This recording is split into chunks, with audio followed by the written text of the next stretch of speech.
मैथिली बोल सकते हैं क्या? मैथिली में नहीं समझ में आता। भोजपुरी बोलना पड़ेगा। भोजपुरी बोल सकते हैं तो हिंदी में बोलिए ना। हिंदी में बोलिए। हिंदी में बोलिए। बैठ जाए अभी सर वहाँ पे। सर कुछ ना बैठे। सर आप आ जाइए।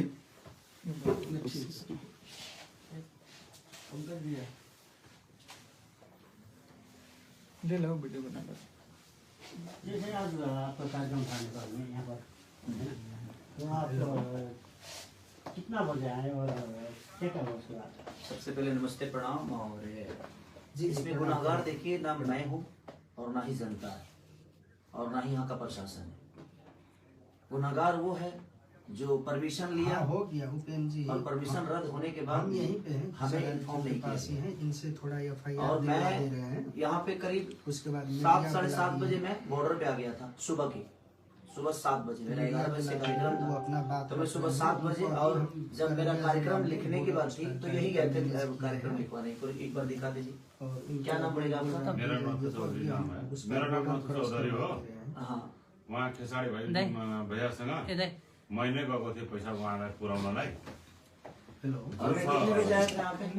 35 लाख। हमरा चाहिँ वहाँ पे कितना बजे 10 बजे 11 बजे वहाँ पे खेसारी भैया को। हम लोग नेपाल कितने बजे एंट्री किए थे? नेपाल यहाँ पे हमको तो कितना 6 बजे 7 बजे हमको सुबह में। नहीं, हम लोग 9 बजे होटल में एंट्री किए हैं सुबह। हम नहीं आए हम तो भैया, हम नहीं थे। ये नहीं था आपका ही आदमी था। अनि त्यसपछि के भयो? उहाँ कतिखेर आइपुग्नु भयो यहाँ? उहाँ चाहिँ गएर 7 बजे मेरो साथीले सोद्धाखेरि 7 बजे उहाँ जुन छ हाम्रो यहाँ होटलमा आइसक्नु भएको थियो। अनि त्यसपछि गएर हामीलाई पनि कुनै जानकारी तपाईँलाई गएर यो पुलिस प्रशासनबाट कुनै जानकारी भएन। एक्कासी उहाँले जब गएर तपाईँलाई गएर जुन छ के अरे 12 बजेतिर पनि जुन छ जब गएर आधी मान्छे उहाँको भित्रै सकेपछि गरी तपाईँको जुन छ उहाँहरूको म्युजिसियनहरू अरू विभिन्न मान्छे 15-16 जना भित्रै सकेपछि त्यसपछि हामी एउटा टिकट पनि गएर सुरु गऱ्यौँ। अनि त्यसपछि गएर अब अलिअलि ढिलो हुन थाल्यो। अनि उहाँले बोलाउँदाखेरि त्यतिखेरसम्म अब कोरोना कारणले हो के कारणले हो उहाँ त्यसपछि गएर यहाँ पुलिसले घेरेर राखेको थियो। त्यसपछि हामी जान नै पाएन। एक मिनट और हिंदी में भी बोलिए प्लीज। हाँ मुझे समझ में नहीं आ रहा क्या बोल रहे हैं आप। ए हुन्छ। तो आज जो स्टेज यहाँ पर बना हुआ था, आपका प्रोग्राम भी था, तो आपका कौन कौन सा क्या पूरा टीम, कितने आदमी का टीम था, क्या क्या इक्विपमेंट आपका आया हुआ था? 25 से 30 लोग थे हम। और हमारे इंस्ट्रूमेंट जो बजाने वाले लोग थे वो थे और हमारी डांसर ग्रुप की लड़कियां थी। और सबसे बड़ी बात कि ये लोग जब मेरा कार्यक्रम किए तो इन लोगों ने बताया ही नहीं कि टिकट शो है। टिकट शो का मुझे पता ही नहीं था। मैं जब यहाँ आया, जब ये सारे हंगामा हो गए होने के बाद मुझे पता चला कि टिकट शो था। और उसमें जनता की क्या गलती है? नेपाल की जनता चाहे कहीं की जनता भोली भाली होती है, उसको ये पता नहीं होता है भाई। वो अपने बेटा को प्यार करने, अब मेरे बारे में क्या बोल रही है जनता, किसी के बारे में बोलेगी क्योंकि उसको हकीकत पता ही नहीं है। तो टिकट शो के नाम पे इन लोगों ने मुझे बुक ही नहीं किया था। और जब इनका परमिशन फेल हुआ, सरकार ने कोविड की वजह से परमिशन इनका रद्द किया, इनको मना किया कि आप कार्यक्रम नहीं कर सकते हैं। आपसे कितना दिन पहले एग्रीमेंट हुआ था यहाँ पर आने का? मेरा तो 5-6 दिन पहले ही ये कार्यक्रम तय हुआ है, राइट ना? 5-6 दिन पहले और ये लोग 5-6 दिन पहले ही मुझे तय किए। मैंने वीडियो भी बना के 2 दिन पहले वीडियो बनाया 16 तारीख को। 16 तारीख को तो 2 दिन पहले मैंने इनको वीडियो दिया था। तब तक इनको पता चल चुका था। 16 के पहले जो आप वो तब तक इनको पता चल चुका था कि परमिशन रद्द है, प्रशासन हमें ये कार्यक्रम नहीं करने देगी। उसके बावजूद भी इन लोगों ने, मैं यहाँ तक आ गया, उसके बावजूद भी पूरे दिन टिकट काटते रहे और मुझे पता ही नहीं है कि टिकट कट रहे हैं और टिकट भी एक कार्यक्रम है। और लोगों को सिर्फ गुमराह करते रहे। और उसमें नुकसान ये हुआ कि 4 स्कॉर्पियो लोगों ने जला दिए। इसमें मैं पब्लिक जनता को मैं बिल्कुल दोष नहीं बोलूंगा, क्योंकि इन लोगों ने गुमराह जनता को भी किया और मुझे भी किया। तो आपका कहना है कि जो भी हुआ आयोजक की तरफ से, आयोजक अगर मुझे सुबह ही बता दिया होता कि भैया यहाँ परमिशन नहीं है, प्रशासन हम आपको नहीं दे सकते, तो इसमें प्रशासन का भी कोई रोल नहीं है भाई। प्रशासन, अब मैं यहाँ आया 8 बजे 9 बजे में पहुंचा। 9 बजे पहुंचने के बाद 10 बजे मैं रेडी होकर बैठ गया। जैसे निकलना चाहा, पूरी प्रशासन पूरे होटल को घेर लिया गया कि आप कार्यक्रम करने जा ही नहीं सकते। तो मैं प्रशासन को तोड़ के तो नहीं जाऊंगा, क्योंकि मैं आउट ऑफ इंडिया हूं। ये इंडिया तो है नहीं, ये बिहार तो है नहीं, यूपी तो है नहीं। अब प्रशासन बोल रहा है कि आप जा ही नहीं पाओगे, आपको नहीं जाने देंगे हम, क्योंकि वहां पे कोई व्यवस्था नहीं है। अगर आपको कुछ हो जाएगा तो भाई उसका जिम्मेदार हम पे आ जाएगा। जो प्रशासन, नेपाल की प्रशासन निकम्मा है और नेपाल की प्रशासन ने खेसारी लाल यादव को सुरक्षा नहीं दिया, तो हम अपने पे रिस्क नहीं लेंगे, इसलिए आप यहां से नहीं जा सकते। और मैं अभी वही कपड़ा पहन के बैठा हूं सुबह से, अभी खाना तक मैंने नहीं खाया कि कितने लोगों को प्रॉब्लम हुई होगी। मेरे जितने भी बंदे वहां थे, कोई ऐसा आदमी नहीं था जिसको चोट नहीं लगी है, सबको चोट लगी है, क्योंकि पब्लिक को कहीं ना कहीं खेसारी लाल यादव चाहिए था और मैं उसी के लिए आया भी था। इसमें मेरी कोई गलती, आयोजक ने एक शब्द अभी तक, जो मेन आयोजक हैं, अभी तक मिलने नहीं आया मेरे से। क्या नाम है भैया उनका? क्या नाम है उनका? उसका श्रवण जी। श्रवण जी अभी तक मिलने तक नहीं आए। पूरा नाम थोड़ा मीडिया पूरा नाम क्या है उनका? किसका? श्रवण जी का? सरवने चौधरी है उसका नाम। श्रवण चौधरी। तो श्रवण चौधरी अभी तक मेरे से मिलने तक नहीं आए। हम लोग सारे लोग अभी तक खाना तक नहीं खाए। सुबह सब लोगों ने नाश्ता करके और कार्यक्रम के लिए जा रहे थे हम लोग। और जनता, अब जनता की नजर में ये चीजें लग रही है कि मैं आया नहीं। अभी आप देख ही रहे ना कि यहाँ पे हैं, ये भी हैं हमारे प्रशासन, यहाँ के प्रशासन भी, हमारे एसपी साहब के जो हमारे प्रशासन के लोग हैं वो भी हैं। ऐसा नहीं है कि मैं गलत हूँ। मैं किसी का काम लेता हूँ तो मैं अपने जीवन में मैं 24 घंटा वर्क करने वाला इंसान हूँ, लेकिन कहीं ना कहीं ये कार्यकर्ता लोगों ने जनता को भी बेवकूफ बनाया और मुझे भी बेवकूफ बनाया। आज कम से कम 1.5 करोड़ का नुकसान हुआ सिर्फ खेसारी लाल यादव की। 4 स्कॉर्पियो को जला दिया गया। इसमें दोष जनता को मैं कैसे दे सकता हूँ? इसमें दोष तो इनका है। हमारे सारे इंस्ट्रूमेंट तोड़ दिए गए, हमारे लड़कियों को चोट पहुंची, तो इसमें दोष ना उन जनता का है और ना ही हमारा है देखा जाए, और ना ही यहाँ के प्रशासन का है, ना ही सरकार का है। जब सरकार आपको पहले कोविड की वजह से मना कर दिया तो ये कार्यक्रम आपको पहले ही रद्द कर देना चाहिए। जब 2 दिन पहले ही आपकी परमिशन रद्द की गई तो आपको पहले जनता को बता देना चाहिए कि कार्यक्रम, या मुझे ही बोलते कि भाई एक बार लाइव आकर बोल दीजिए कि कार्यक्रम कैंसिल हो गया। जैसे आप अभी कोविड तो नेपाल और इंडिया दोनों तरफ ही एक ओमिक्रॉन का जो एक संक्रमण है एकदम तीव्र रूप में आगे बढ़ रहा है। तो जैसे आप लोग का एग्रीमेंट हुआ उस समय आपने नहीं पूछा था कि मतलब इस ढंग का? देखिए मैं बोला भी था, इन लोगों से बोला भी था कि क्या कोविड का कोई प्रॉब्लम तो नहीं है ना? तो नहीं सर, वहाँ परमिशन हमें मिल गया। तो जब सरकार परमिशन इनको कार्यक्रम के लिए दे दिया तो मैं भी निश्चिंत हो गया कि हो सकता है कि वहाँ इतनी महामारी नहीं होगी। तो मैं क्लियर हो गया कि जब सरकार का लेटर मेरे पास, प्रशासन का लेटर ऑलरेडी आ गया कि हाँ परमिशन है, कार्यक्रम होगा। अब इन लोगों ने मुझे यही बोला था कि मेला का कार्यक्रम है, ये नहीं बोला था कि टिकट काट रहे हैं।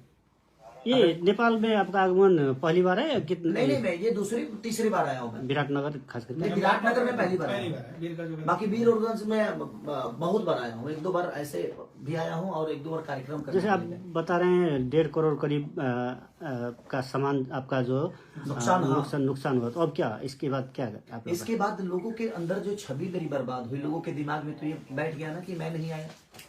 देखिए मैं अपने जीवन में अपने सभी के लिए हमेशा काम करता हूँ और हर आदमी करता है, लेकिन किसी और के वजह से जनता को परेशानी हो।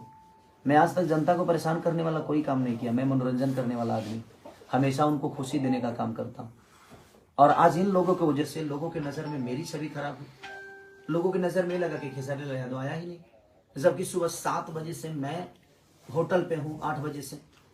अब इससे आपका एक जो फैन फॉलोइंग है उसको भी जनता को हकीकत पता चलेगा तो जनता बेवकूफ थोड़ी है।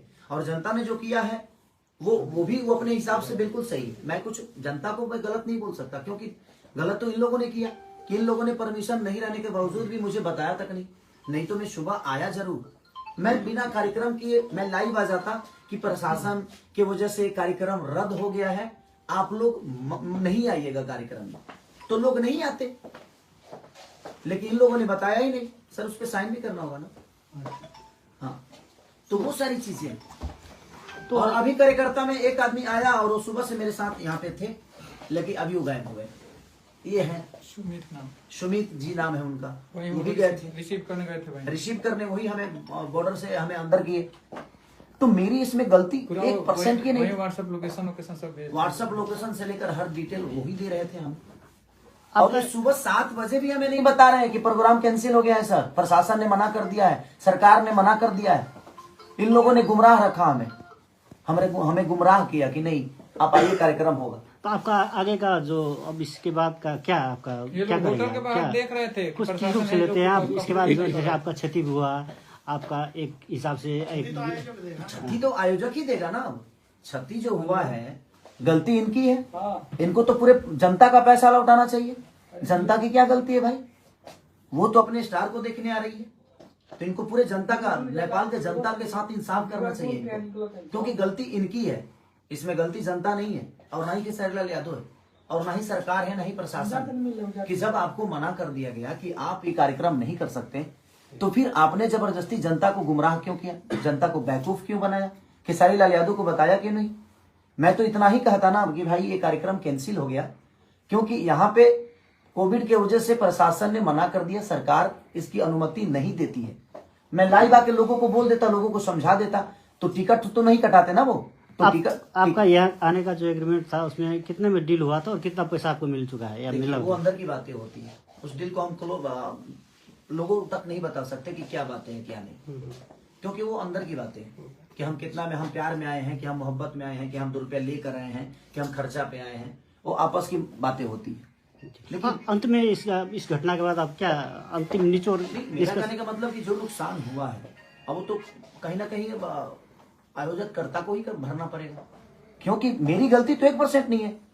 मैं तो रात को निकला हूं, पटना से रात को निकला मैं और मैं आ गया, तो मेरी तो गलती है। अगर मैं नहीं आया होता तो शायद मेरी गलती थी, क्या खेसारी लाल यादव नहीं है। तो अब क्या कदम लेंगे आप, जैसे आपका कदम क्या उठाना है, तो अब जनता को इंसाफ करना है कि आयोजक कर्ताओं के साथ इनको क्या करना है। मैं कुछ नहीं बोल सकता, मैं तो जनता का प्यारा बच्चा हूं, मैं इनके लिए ही आया था। नहीं, वो अपनी तरफ से क्या कर रहे हैं?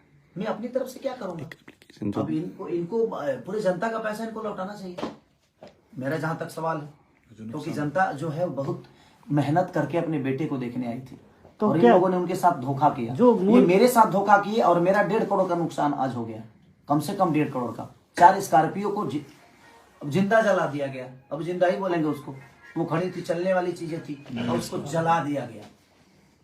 हमारे इंस्ट्रूमेंट जो बजाने वाले थे, बैंजू हो, कीबोर्ड हो, पैड हो, ढोलक, नाल, तबला, कोई चीज नहीं बचा। अच्छा भैया, 10 बजे जब आप रेडी होके वहां के लिए निकलने वाले थे और प्रशासन यहाँ पे आ गई और आपको वो जाने नहीं दिए, तब क्या ऑर्गेनाइजर्स आपके पास आए थे? नहीं आए मेरे पास, गेट के बाहर ये लोग गेट के बाहर खड़े थे लेकिन आए नहीं।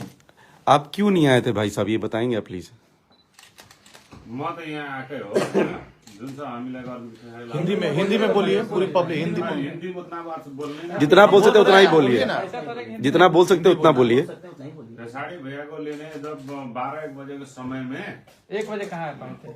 सुमित जी एकदम यहाँ 9:30 बजे आ गए थे, यहाँ से लेके गए पंकज। ठीक है, बोलने बोल नहीं हम 12-1 बजे आए। हाँ ठीक है, आप खेसारी भी लेने म्यूजिशियन हमारे चले गए थे। हाँ, जब यहाँ पे प्रशासन ने रोक रहा बात है, जाके उसको खेसारी भैया के लेकर जाएंगे, 10 मिनट भी थोड़ा प्रोग्राम दिखाना है बोल के यहाँ पे आए।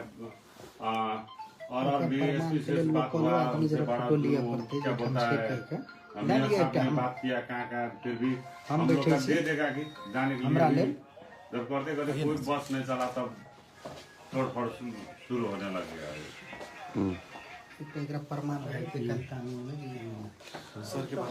तो चलिए, और भैया का बहुत योगदान रहा हमारे लिए, दिल से थैंक यू भैया को। और यहाँ के मेयर हैं ये मंत्री जी हैं, मंत्री प्रोविंस का मंत्री हैं, तो मंत्री जी ने भी बहुत कोऑपरेट किया और हम सर को भी धन्यवाद देंगे कि वो हमारे लिए इतने रात मनीष जी बेचारे, और इन्होंने भी अपना योगदान दिया मुझे, लेकिन हमें योगदान इनके तरफ से नहीं मिला। और मैं पूरी जनता से मैं क्षमा प्रार्थी मांगता हूं कि मेरी गलती नहीं है, आप लोग मुझे दोषी ना समझें, क्योंकि मैं आपके प्यार और आपके मोहब्बत के लिए, आपके मनोरंजन के लिए दिनों रात मेहनत करता हूं और हमेशा करता रहूंगा।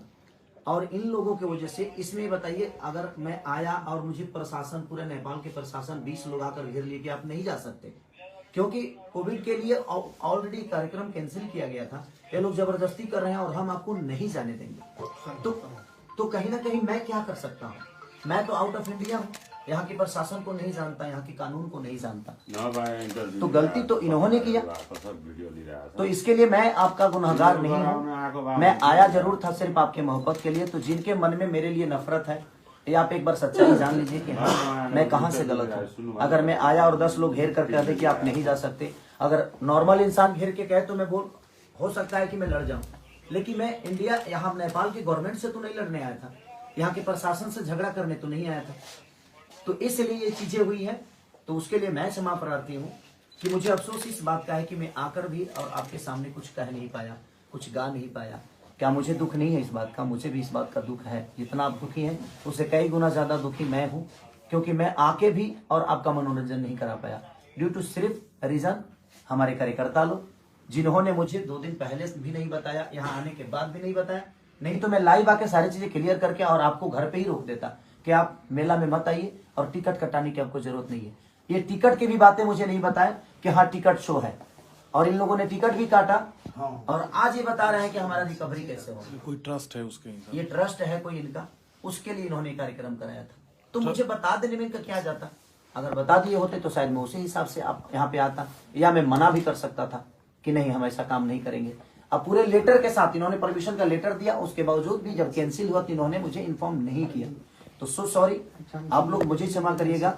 मैं खुद ही तकलीफ में हूँ कि मैं आके भी, नुकसान तो आना जाना लगा रहता है, लेकिन तकलीफ इस बात की है कि मैं यहाँ आके भी अपना समय दे के भी आपके बीच में आकर आपका मनोरंजन नहीं करा पाया। तो इसलिए सो सॉरी उसके लिए। बाकी जो मेरा नुकसान आज 1 से 1.5 करोड़ जो नुकसान हुए हैं उसके लिए मैं क्या बोलूंगा। अब कार्यकर्ता है ये जो आयोजन करता है, आयोजक हैं, देखिए कैसे भरेंगे, क्या भरेंगे।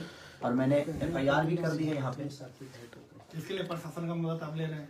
हाँ, प्रशासन का कुछ मदद। लोगों को चोट भी लगी, और जिन लोगों को उस कार्यक्रम में चोट, जिस जनता को चोट लगी है उस कार्यक्रम के दौरान, मैं ईश्वर से प्रार्थना करता हूँ कि आप लोग स्वस्थ रहें और सुरक्षित रहें, जल्दी आप ठीक हो जाएं, क्योंकि बहुत लोगों को चोट लगी है। मेरे टीम में किसी को ऐसा नहीं है कि मेरे टीम में किसी को चोट नहीं है, सबको चोट लगी है। लेकिन उसके बावजूद मेरे टीम के बाद भी मेरी जो जनता, जो भगवान स्वरूपी जनता है, जिसको भी चोट लगी है, उसके लिए मैं दिल से दुआ मांगता हूँ कि आप जल्दी से स्वस्थ हो जाएं।